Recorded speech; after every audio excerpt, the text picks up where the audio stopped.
Good morning, कैसे हैं आप सब। Welcome back wifi study with Nandini. और आज हम डिस्कस कर रहे हैं 17 जून के करंट अफेयर। तो चलिए हम स्टार्ट करते हैं और देखते हैं आज की क्लास में हमारे पास क्या क्या है, क्या क्या न्यूज़ है।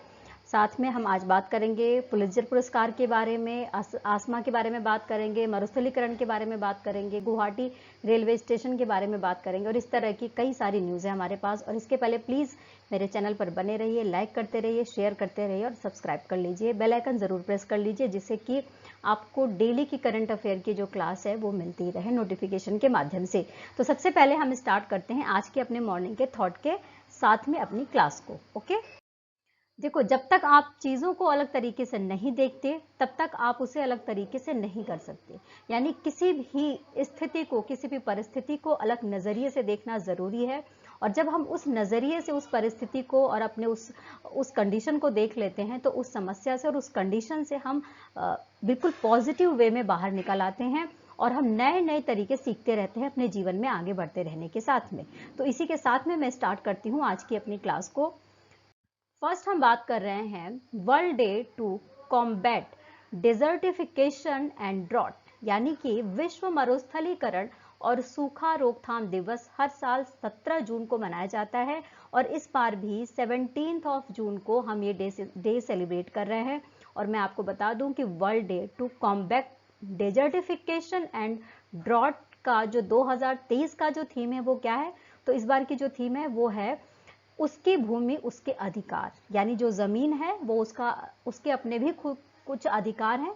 तो उस अधिकार को हमें, उस जमीन को, उस पृथ्वी को वापस करना है। अच्छा, इसकी स्टार्टिंग कब करी गई थी? तो संयुक्त राष्ट्र महासभा के द्वारा 1994 में इसकी स्टार्टिंग करी गई थी। क्लियर? तो हमने बात कर ली world day to combat desertification and drought के बारे में। देखिए, यहाँ पर जो हम बात कर रहे हैं वो विश्व मरुस्थलीकरण के बारे में बात कर रहे हैं। तो मरुस्थलीकरण का मतलब ये होता है कि जब किसी जमीन की जो उपजाऊपन है किसी जमीन का वो कम हो जाए, साथ में ही उसकी उत्पादकता कम हो जाए, उसमें पानी की कमी हो जाए, यानी जो नमी की कमी हमें देखने को मिले और वहाँ पर हम कुछ उगा नहीं सकते हैं और वो जो ज़मीन है वो धीरे धीरे मरुस्थल में कन्वर्ट हो जाए, यानी डेजर्ट में कन्वर्ट होती जाए, तो उस स्थिति को हम बोलेंगे मरुस्थलीकरण। भारत के संदर्भ में अगर मैं बात करूं तो भारत की स्थिति को समझते हुए हमें देखना पड़ेगा कि भारत में आज के टाइम में जो मरुस्थलीकरण की प्रक्रिया है वो काफ़ी तेज़ होती जा रही है, क्योंकि जंगल, पेड़ पौधे हम काटते जा रहे हैं, जिसकी वजह से हमारा जो भूमिगत जल है वो जो है क्या हो रहा है, धीरे धीरे समाप्त होता जा रहा है। और उससे क्या होता है? उससे ये होता है कि हमारी जो ज़मीन है वो डिज़र्ट की तरह धीरे धीरे बनती जा रही है। और आपको मैं बता दूं कि लगभग भारत का, अगर पूरे भारत के क्षेत्रफल के बारे में बात करते हैं तो लगभग 30% का जो एरिया है वो सिर्फ भारत के जो 8 राज्य हैं, जैसे कि राजस्थान, महाराष्ट्र, गुजरात, जम्मू और कश्मीर, कर्नाटका, झारखंड, ओडिशा, मध्य प्रदेश और तेलंगाना। तो लगभग भारत का 30% जमीन जो है मरुस्थल में बदल चुका है इस टाइम पर। और लगभग जितना ये 30% का जो एरिया है, इसमें जितने परसेंट का जो मरुस्थलीकरण हुआ है या डिजर्टिफिकेशन हुआ है वो इन 8 राज्यों में सबसे ज़्यादा हमें देखने को मिलता है। और अगर हम परसेंटेज की बात करें तो यहाँ पर 82% हमें देखने को मिल रहा है कि इन स्टेट में क्या हो रहा है कि जो डिजर्टिफिकेशन की प्रक्रिया बहुत तेज़ी से चल रही है इन 8 राज्यों में, और 82% का जो डिजर्टिफिकेशन है इन 8 राज्यों में हमें देखने को मिल रहा है। साथ में मैं आपको ये भी बता दूं कि जो मरुस्थलीकरण है उसकी प्रक्रिया को अगर हम ध्यान से देखें तो आप, जैसा कि राजस्थान का जो थार मरुस्थल है उसके बारे में हम सबको अच्छे से पता है, जो भारत का सबसे बड़ा मरुस्थल है और वहाँ पर खेती की कमी है, वहाँ पर पानी की कमी है ना। और साथ में महाराष्ट्र में भी हमें सूखे की, बार बार हमें सूखे की जो बात है वो समझ में आती है, बार बार न्यूज़ में आता है कि सूखा पड़ गया है, जिसकी वजह से किसानों ने आत्महत्या कर ली है, जिसकी वजह से पेड़ पौधों का जो उपजाऊपन है वो धीरे धीरे कम होता जा रहा है। तो ठीक है, तो हमने बात कर ली यहाँ पर विश्व मरुस्थलीकरण और सूखा रोकथाम दिवस के बारे में। क्लियर हो गया? नेक्स्ट जो हम बात कर रहे हैं, देखो, गुवाहाटी रेलवे स्टेशन के बारे में बात कर रहे हैं। किसके बारे में बात कर रहे हैं? तो जो गुवाहाटी रेलवे स्टेशन है उसके बारे में हम बात कर रहे हैं। तो देखिए, FSSAI यानी भारतीय खाद्य सुरक्षा और मानक प्राधिकरण, जिसको हम FSSAI कहते हैं, इसने ईट राइट स्टेशन का जो सर्टिफिकेट है वो गुवाहाटी रेलवे स्टेशन को दिया है। किसे दिया है? गुवाहाटी रेलवे स्टेशन को दिया है।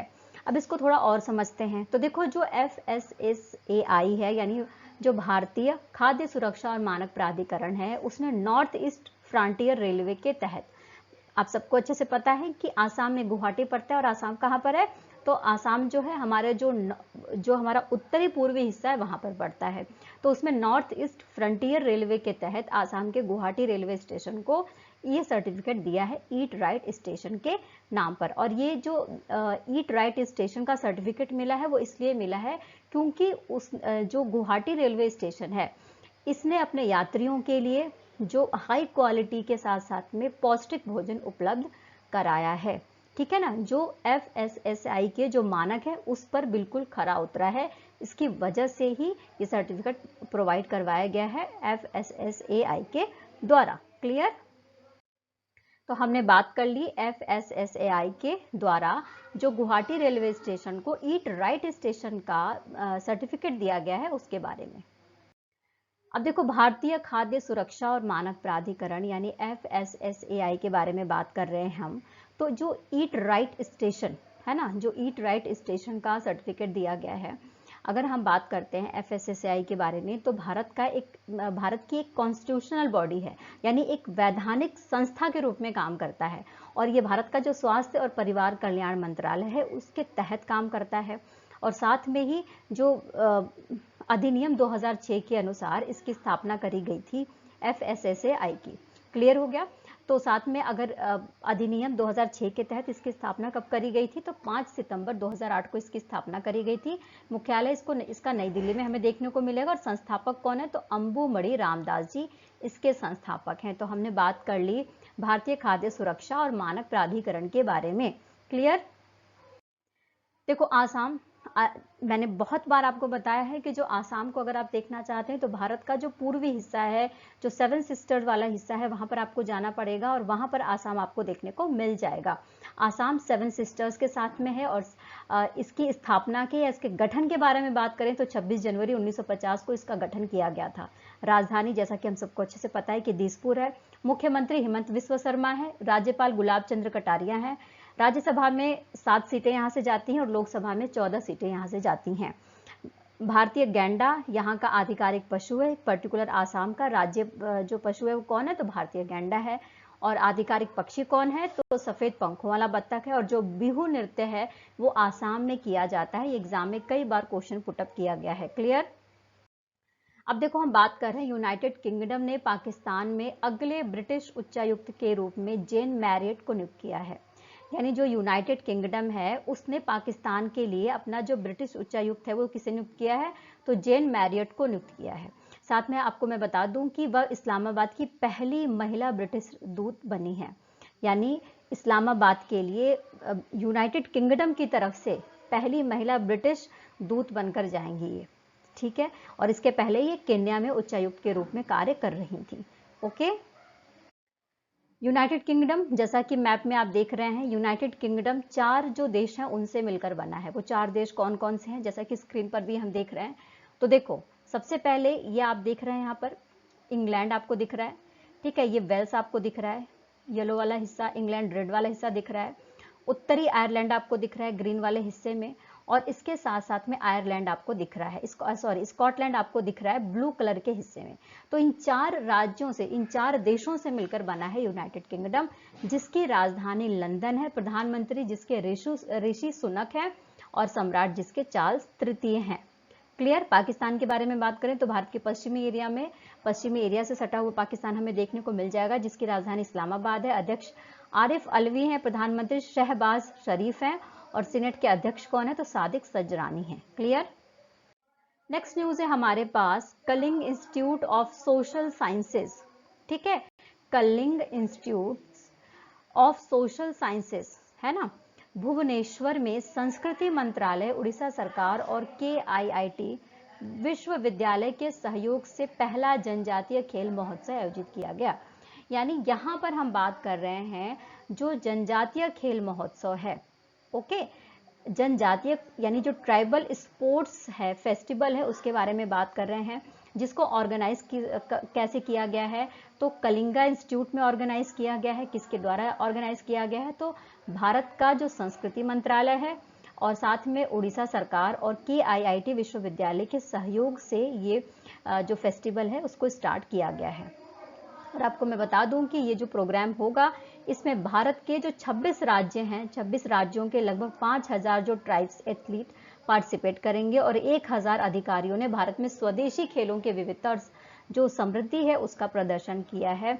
तो हमारे पास जो न्यूज़ है वो ये है कि लगभग भारत के 26 राज्यों के लगभग 5000 जो ट्राइब्स एथलीट हैं वो इसमें पार्टिसिपेट कर रहे हैं। कहाँ पर हो रहा है? तो उड़ीसा सरकार के द्वारा हो रहा है, Kalinga institute of social sciences में, है ना। क्या हो रहा है? तो जनजातीय खेल महोत्सव। क्लियर? समझ में आ गया अच्छे से? आइए स्वदेशी खेल के बारे में अगर हम बात करें तो स्वदेशी खेलों का प्रचार और विकास करने का जो देखो जो ट्राइब्स होते हैं ना उनके अपने कुछ गेम्स होते हैं, है ना। तो उस पर्टिकुलर गेम को एक स्टेट के लेवल पर, एक राष्ट्रीय स्तर पर और एक अंतर्राष्ट्रीय स्तर पर उसकी पहचान जरूरी है। तो साथ में ये जो खेल है इसलिए इसका नाम दिया गया है स्वदेशी खेल, यानी अपने देश का खेल, यानी इंडिजीनियस गेम है ये। और इसके लिए जो थीम डिसाइड की गई है वो क्या है? तो इसकी जो थीम ही है कि खेल, है ना। इस थीम के साथ में इसको मनाया जा रहा है। और साथ में हम सबको अच्छे से पता है कि खेलो इंडिया जो स्कीम चल रही है सेंट्रल गवर्नमेंट की, उसके तहत खेलों के विकास के लिए और खेलों के प्रचार के लिए, साथ में जो एथलीट हैं भारत के उनकी जो प्रतिस्पर्धा है उसको मजबूत करने के लिए, ट्रेनिंग के लिए बहुत सारे ऐसे कार्यक्रम चलाए जा रहे हैं। जैसे हमने अभी कुछ दिन पहले टॉप्स के भी बारे में पढ़ा था। क्लियर हो गया? समझ में आ गया आप सबको?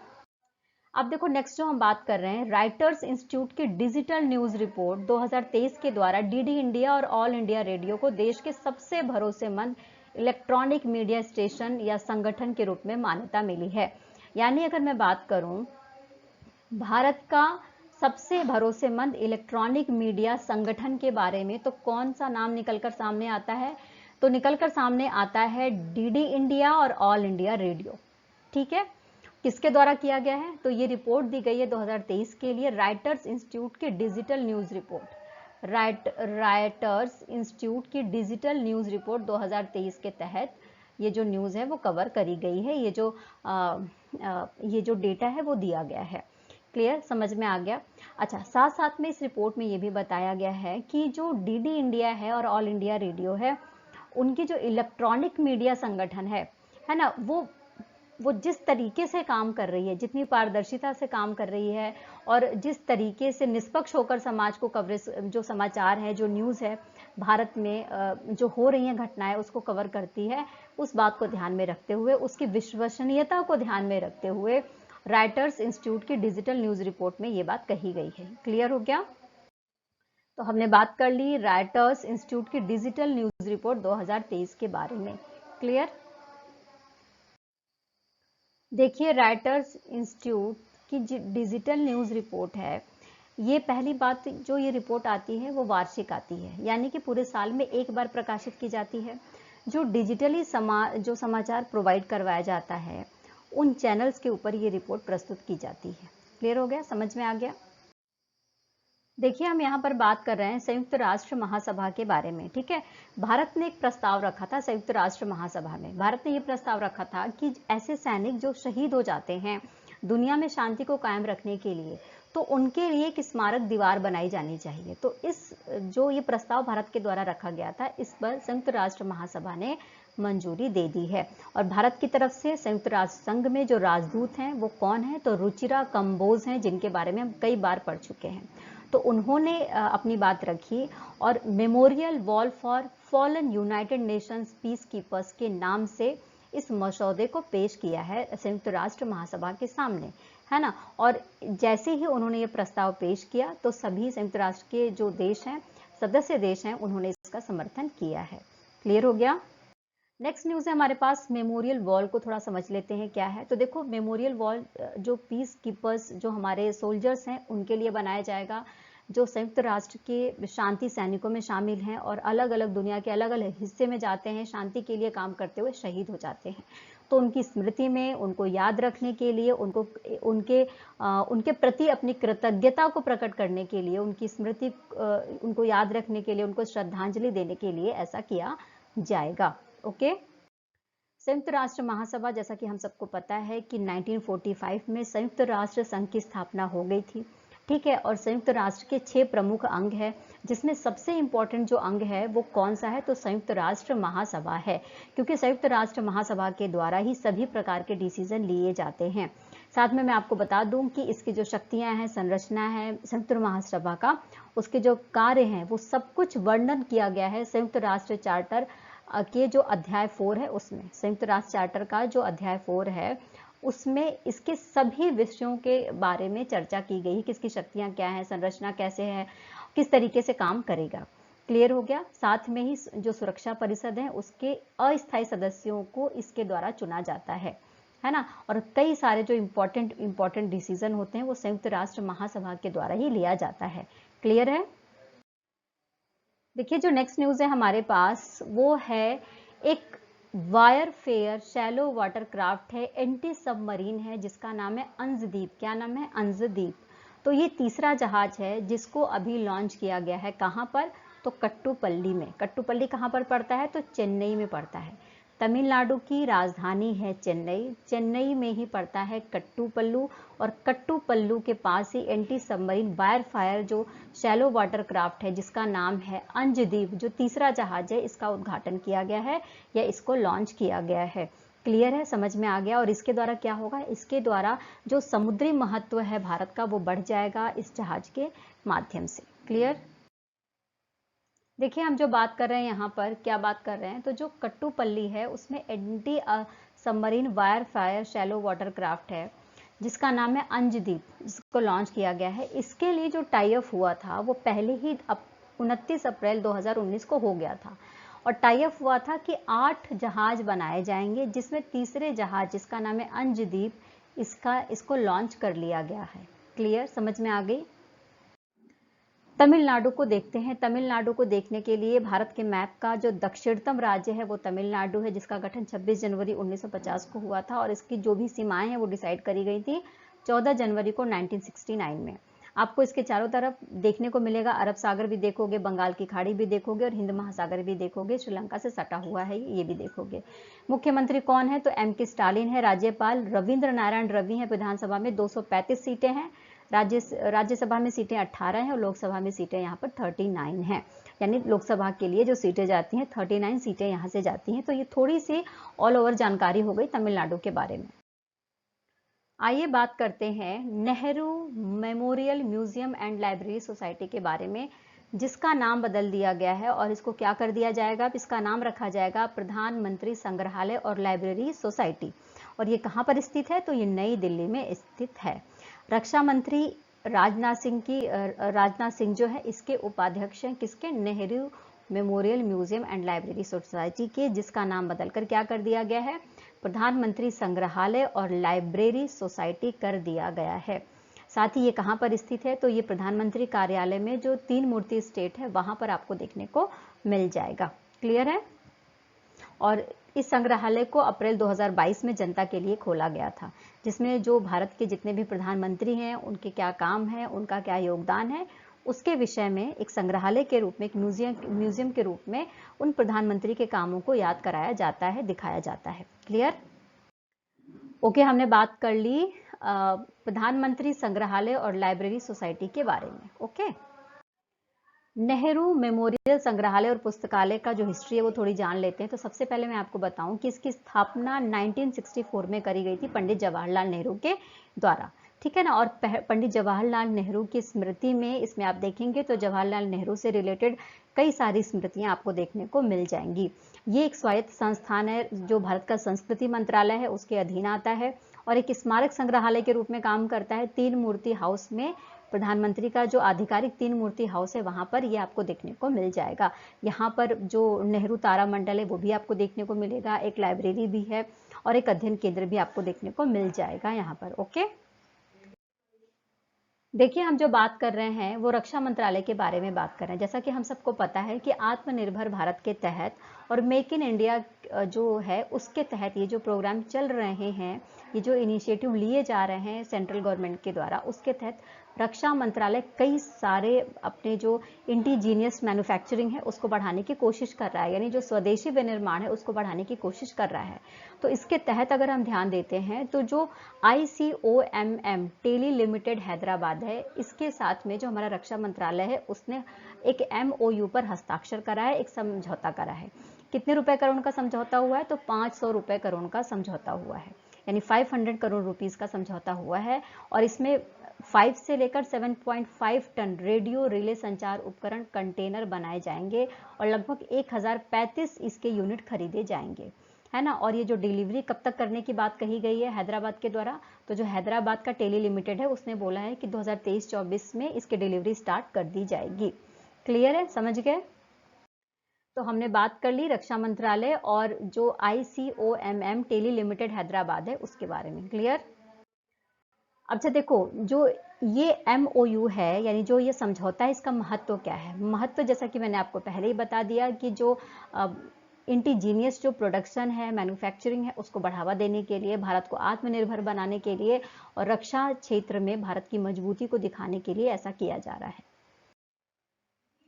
देखिए, हम जो बात कर रहे हैं वो central board of indirect tax and customs के बारे में बात कर रहे हैं। इनके जो चेयरमैन है वो कौन है? तो विवेक जौहरी हैं। ठीक है, तो इन्होंने विवेक जौहरी के द्वारा नेशनल टाइम रिलीज स्टडी 2023 नाम से एक रिपोर्ट जारी करी गई है और इस रिपोर्ट में बताया गया है कि 2022 की तुलना में 2023 में जो सीमा शुल्क अधिकारी हैं उनके द्वारा आयात और निर्यात दोनों में जो समय लगा है वो कम है ना। आयात और निर्यात में जो औसत समय लगा है वो कम है। ये रिपोर्ट जारी करी गई है किसके द्वारा?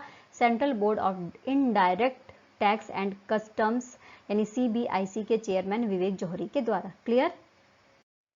ओके, तो हमने बात कर ली। According to the report, the average import release time by customs authorities has decrease in 2023 compare to 2022। Clear? अब देखिए, नेशनल टाइम रिलीज स्टडी क्या है? तो देखो, जो नेशनल टाइम रिलीज स्टडी है ये केंद्रीय अप्रत्यक्ष कर और सीमा शुल्क बोर्ड यानी जिसको हम CBIC कहते हैं, इसके द्वारा जारी किया जाता है ना। जैसा कि नाम से ही समझ में आ रहा है।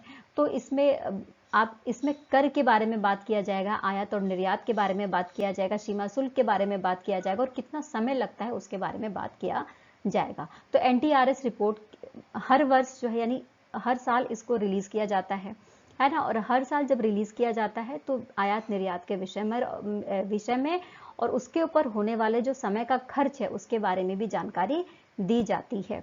क्लियर है?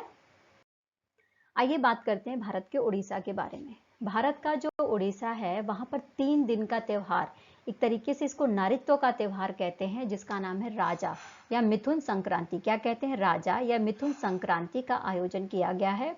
कहां पर? उड़ीसा में 3 दिन चलने वाला नारित्व का त्योहार है। इस त्योहार का नाम जरूर याद रख लेना, क्योंकि जो त्योहार होते हैं, फेस्टिवल होते हैं, वो भारत के कल्चर को बताते हैं, इसलिए वो बहुत इंपॉर्टेंट होते हैं और एग्जाम में जरूर इससे क्वेश्चन पूछा जाता है। तो हमारा यहाँ से क्वेश्चन निकल कर आता है कि जो मिथुन संक्रांति है या जो राजा नाम का त्योहार है, फेस्टिवल है, वो कहाँ मनाया जाता है? तो वो उड़ीसा में मनाया जाता है। 3 दिन तक मनाया जाता है। पहले दिन को किस नाम से जाना जाता है? तो पहली राजा कहा जाता है। दूसरा दिन मांझी राजा या राजा संक्रांति के नाम से जाना जाता है। तीसरे दिन को भूदा या बस्सी राजा या शेष राजा के नाम से जाना जाता है। इसमें धरती माता की पूजा करी जाती है। किसकी पूजा करी जाती है? धरती माता की पूजा करी जाती है। और जो चौथा दिन होता है इस त्योहार का, उस दिन बासुमती स्नान कराया जाता है। क्लियर हो गए? समझ गए? और देखो, पहली राजा ज्येष्ठ महीने में, ज्येष्ठ महीना जून का महीना होता है, तो ज्येष्ठ महीने के अंतिम दिन पड़ता है जो पहली राजा होता है। ठीक है? और जो राजा संक्रांति होता है वो महीने के आषाढ़ का पहला दिन होता है, यानी कि ज्येष्ठ और आषाढ़। देखिए, ज्येष्ठ और आषाढ़ जो है हिंदू कैलेंडर के अनुसार महीनों के नाम है। ठीक है? तो ज्येष्ठ का लास्ट वाला दिन फर्स्ट डे होता है इसका, जिसको पहली राजा बोलते हैं, और आषाढ़ का जो फर्स्ट डे होता है उसको बोलते हैं राजा संक्रांति। क्लियर हो गया? समझ में आ गया?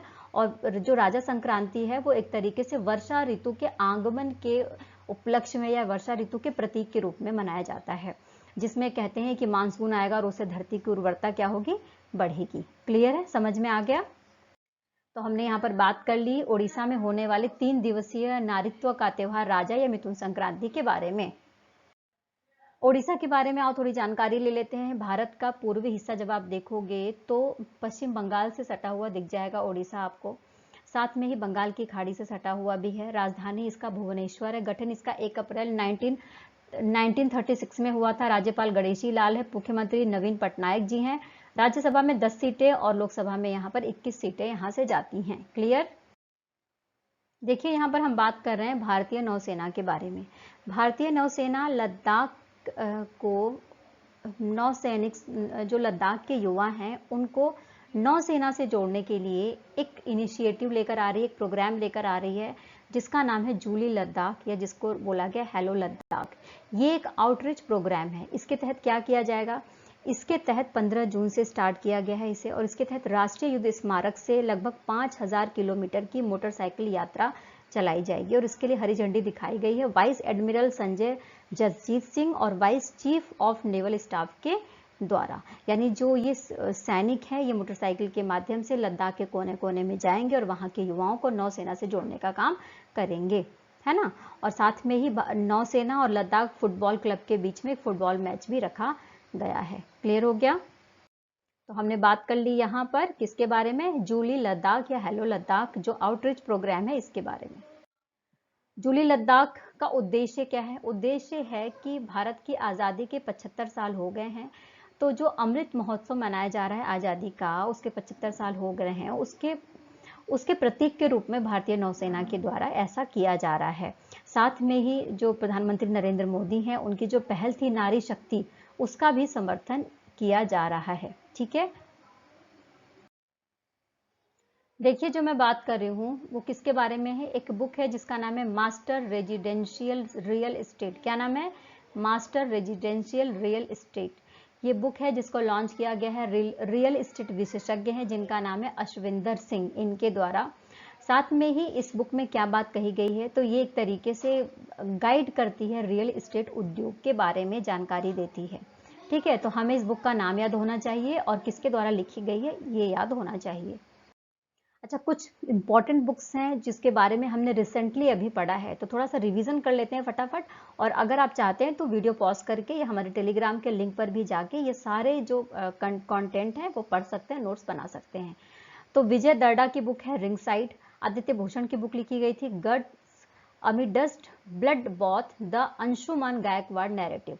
रस्किन बॉन्ड की the golden years. Amitabh Kant की make in India 75 years of business and enterprises. Shri Narayan बाघुल की रिफ्लेक्शन। अमित घोष की smoke and ashes. Boria Majumdar की Sachin @50 celebrating a maestro. Shantanu Gupta की ग्राफिक उपन्यास अजय टू योगी आदित्यनाथ। ओके, आइए बात करें पुलित्जर पुरस्कार के बारे में। तो पुलित्जर पुरस्कार के प्रसिद्ध उपन्यासकार थे जिनका नाम था कॉर्मैक मैककार्थी। क्या नाम था? Cormac McCarthy. उनका 89 वर्ष की उम्र में निधन हो गया है। इनके द्वारा जो उपन्यास लिखा गया था द रोड, और दूसरा उपन्यास था इनके द्वारा no country of old man, है ना। तो इसके लिए इन्हें पुलित्जर पुरस्कार मिला था। और इनका जन्म कब हुआ था? तो इनका जन्म हुआ था 1933 में आइलैंड के मोप्रोविडेंस में। और इन्होंने 1960 के दशक से अपनी कथा लेखन शुरू करी थी और 1965 तक उन्होंने एक उपन्यास लिखा था द आर्चर्ड कीपर। इसका प्रकाशन उनके द्वारा कर लिया गया था। इसके बाद उन्होंने कई सारे उपन्यास लिखे, जैसे उन्होंने ब्लड एक उपन्यास लिखा। साथ में ही द रोड 2007 में फिक्शन के लिए पुलित्जर पुरस्कार मिला था द रोड को। और इसके अलावा no country of old man के लिए 2007 में इनको एक अकादमी पुरस्कार से सम्मानित किया गया था। तो हमारे पास जो न्यूज़ है वो ये है कि जो उपन्यासकार थे जिनको पुलित्जर पुरस्कार मिला था कॉर्मैक मैककार्थी, इनका 89 साल की उम्र में निधन हो गया है। ठीक है, हमने बात कर ली कॉर्मैक मैककार्थी के बारे में। देखिए आइए हम बात कर रहे हैं पुलित्जर पुरस्कार क्या होता है, किसको दिया जाता है, कौन कौन सी श्रेणियां होती हैं उसके बारे में।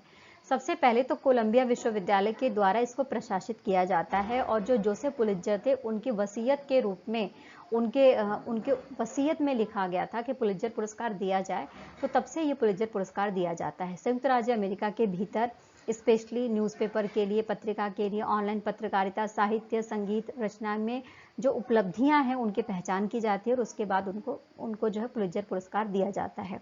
इसमें कई सारी श्रेणियां हैं, ठीक है, जिसमें रिपोर्टिंग है, खोज पत्रकारिता है, संपादकीय लेखन है, फीचर लेखन है, टिप्पणी है, आलोचना है, फोटोग्राफी है, कथा है, नाटक है, इतिहास, जीवनी, कविता और संगीत जैसी बहुत सारी श्रेणियां शामिल हैं। क्लियर हो गया, समझ गए आप पुलित्जर पुरस्कार के बारे में? तो पुलित्जर पुरस्कार जोसेफ पुलित्जर के वसीयत में लिखा गया था और उनकी स्मृति में इसको वसीयत के रूप में दिया जाता है। कोलंबिया विश्वविद्यालय के द्वारा प्रशासित किया जाता है। क्लियर है? इस सेशन में इतना ही दोस्तों, फिर कल मिलेंगे नए न्यूज़ के साथ में, नई खबरों के साथ में। तब तक के लिए टेक केयर, बाय बाय, खुश रहिए, खूब मेहनत करते रहिए और खूब आगे बढ़ते रहिए। Bye bye.